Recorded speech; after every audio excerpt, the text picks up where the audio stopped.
Dagupan, Province of Pangasinan. Alam nyo ba na ang Dagupan ay isang first-class independent component city sa rehiyon ng Ilocos, Pilipinas?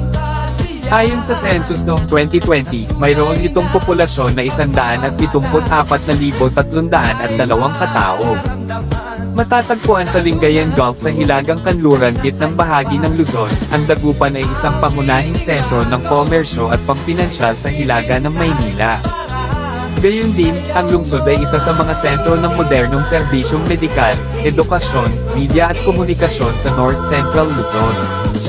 Opisyal na itinatag ng NEDA Regional Development Council ang Dagupan bilang sentrong pangrehiyon. 10 pang lungsod ay matatagpuan sa loob ng matabang Agno River Valley at ito naman ay bahagi ng mas malaking kapatagan ng gitnang Luzon. Ang lungsod ay kabilang sa mga nangungunang producer ng bangus, lokal na kilala bilang bangus, sa